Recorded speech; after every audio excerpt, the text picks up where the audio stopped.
I am Frank Bisignano. I am honored to appear before you as President's nominee to serve as Commissioner of the Social Security Administration. President Trump was elected by the American people to make life better for Americans, and he has made protecting and preserving Social Security an important part of his vision. Hi, everybody. Gloria Moraga, political woman. I read about Trump's nominee to run Social Security with a great amount of skepticism. All right? It's like, how horrible is this guy going to be? I read about him. Here he is on CNBC talking about the markets. This was last year when Joe Biden was still president, and it was toward the end of the year. And he was talking about how great his companies were doing with the economy. Remember that? Those were the good old days. And I read about this guy and the companies he saved and what he's done in his life. And I thought, well, maybe he won't be too bad. Then I listened to him in the hearing today talk about his family and his background. And here's a soundbite. I was born into a working-class family in Brooklyn, New York. It was a multi-generational immigrant household. My maternal grandfather naturally immigrated and was a World War I veteran. My father, who was an orphan by age 11, was a veteran of World War II. They, with my working mother, were my role models and instilled in me the virtues of service. It was also at home I learned the importance of hard work. My father, a 46-year Department of Treasury employee, worked in customs enforcement, boarding ships early in the morning and sometimes wouldn't come home for days. He took pride in his job, and he was awarded the Albert Gallatin Award. He was the hardest working person I've known. I view federal workers from that vantage point. All right. There are horror stories happening right now in this country regarding Social Security because of the white-bellied billionaire who clearly has his orders from Donald Trump. And this new Social Security nominee was nominated by Donald Trump. So he's going to have to be some sort of a creep ball, right? Like Elon Musk. Because right now in this country, Musk is trying to gut Social Security's staff and making things really difficult for people to get information on their Social Security checks. And they're doing what they like to do, these dictators that are now running the government. They are making people afraid. They're making people afraid. They're saying, oh, my mother-in-law, and this is from a billionaire, my mother-in-law, if she didn't get her Social Security check, she'd just wait till next month. It's like, yeah, right? They do not have a clue about how normal, average Americans live and how we need our money. We need the money that we put in there. And listening to this gentleman, this nominee, I kind of think he gets it. And here's another soundbite. My friend, Cardinal Timothy Dolan, once said, "The only just government is government that serves its citizens, not itself." This is the belief I will bring to the Social Security Administration. I will make the agency a premier services organization, as I have done multiple times with other institutions throughout my career. Fundamentally, Social Security is a payments-based, customer-facing program that delivers benefits to more than 70 million Americans each month. It provides essential financial support for the retired and disabled. We will meet beneficiaries where they want to be met, whether in person, in field offices, on the web, or on the phone. On the phone, I'm committed to reducing wait times and providing beneficiaries with a better experience. Waiting 20 minutes plus to get an answer will be of yesteryear. I also believe we can significantly improve the length of the disability claim process. Importantly, I think a 1% error rate based on the Inspector General report is 5 decimal places too high. We'll get the error rate down and be more accurate in payments. Working in collaboration with the men and women of Social Security Administration and you in Congress, we will better serve the American people. He seems to get it. He seems to get what it takes to run a business smoothly and what he needs to do to help solve some of Social Security's problems. Here's another soundbite. On 9/11, I never left Lower Manhattan. As Chief Administrative Officer of Citigroup, I helped ensure the world's largest banking system remained up and running in the face of the unthinkable tragedy. I had responsibility for 16,000 people in Lower Manhattan, and we managed to evacuate all but 6. I will mourn that loss for my whole life.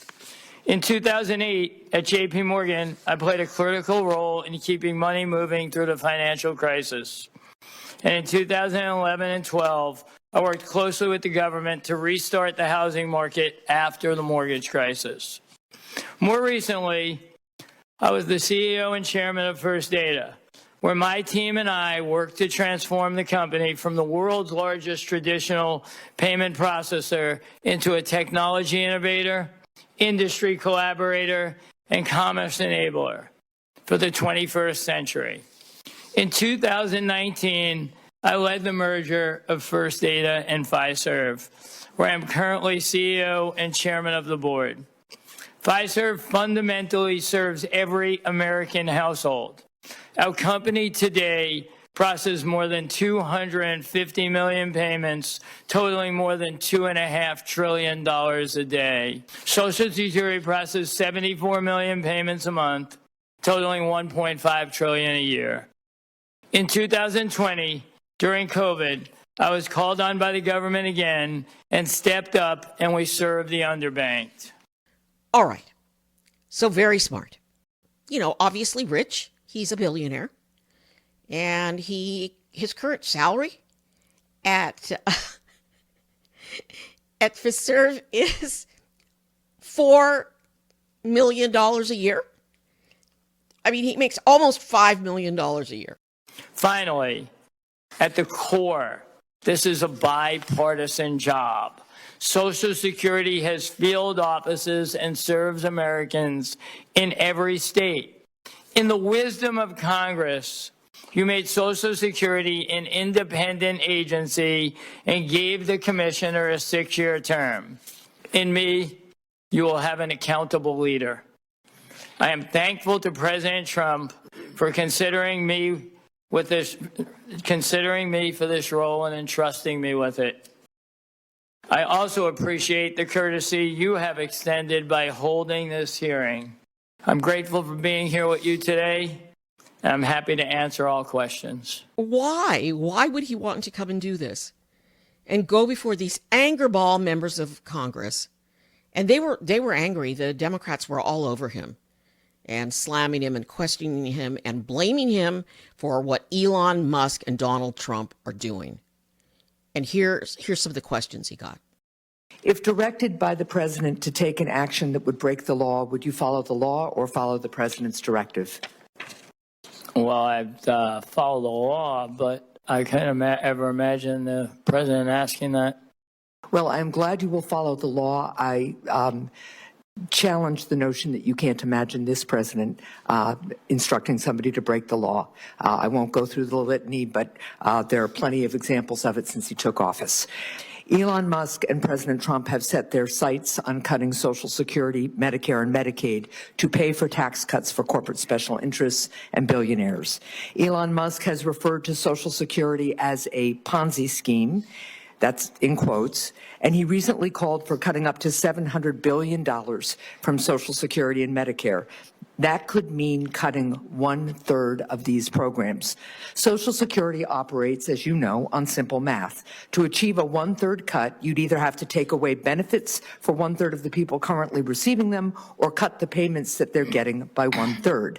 So, Mr. Bisignano, which is it? Are you going to throw 1/3 of the people off of the program or cut their benefits by 1/3? Neither. That's good to hear. So if the president and the Congress decide to cut these benefits, you're going to stand up for the beneficiaries?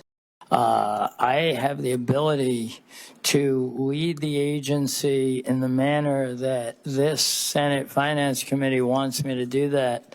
And I don't know of any thought that I have about cutting 1/3 of the benefits of Americans or even entertaining anything of that sort. Think about moving into this office. What are you going to do based on all of the complaints that we are hearing now? They're more so than before this administration came into office. How do you expect to, in the first 100 days, address these issues? I'm a battle-tested executive.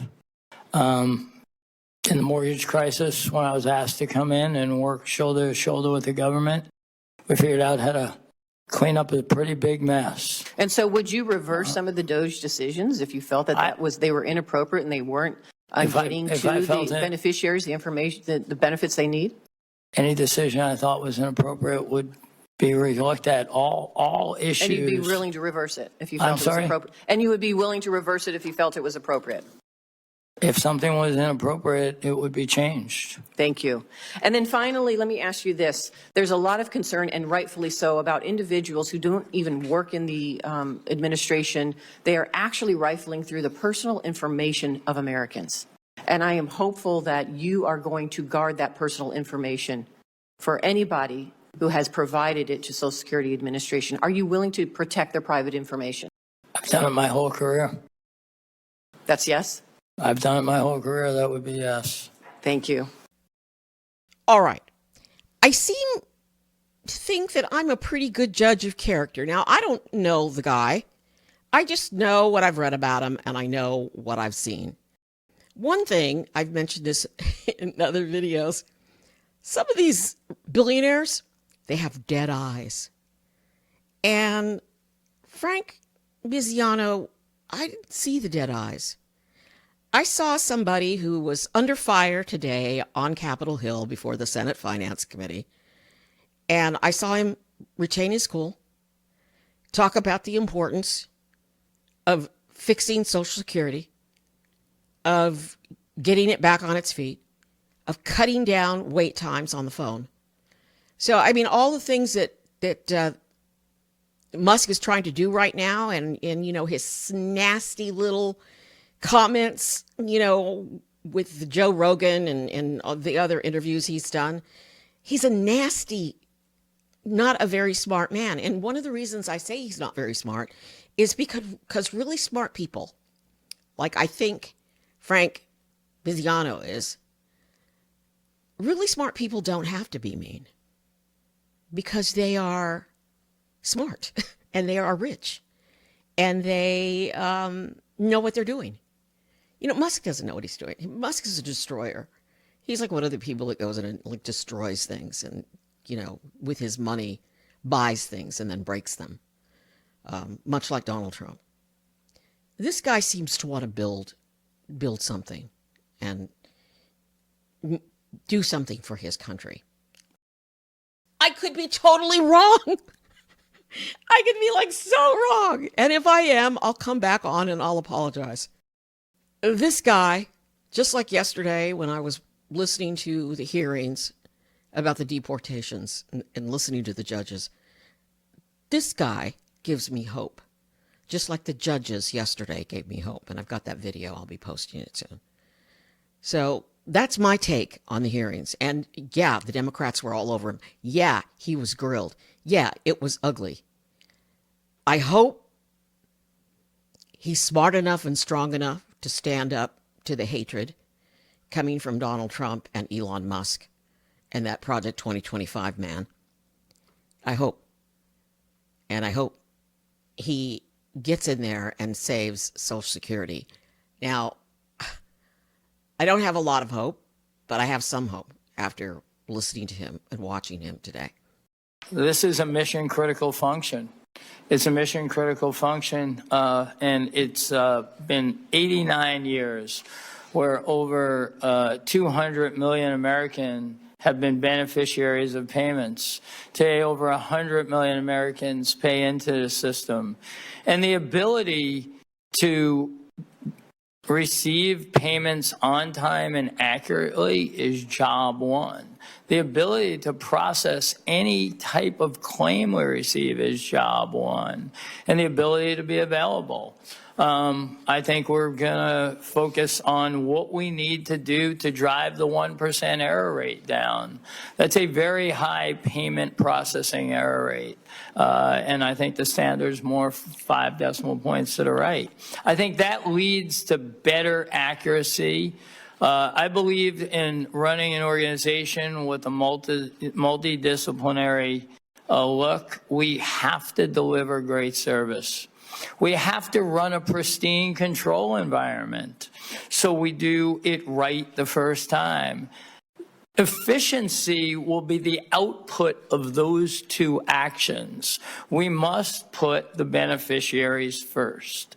I think management, this is, according to all the public data I've looked at, this has been one of the less satisfied workforces for many years within all the government agencies. And I think, when you're winning, you feel good. And when you're losing, you feel bad. And my objective is to come in and motivate the workforce we have, 50,000 plus, to be able to get our job right the first time for the American public.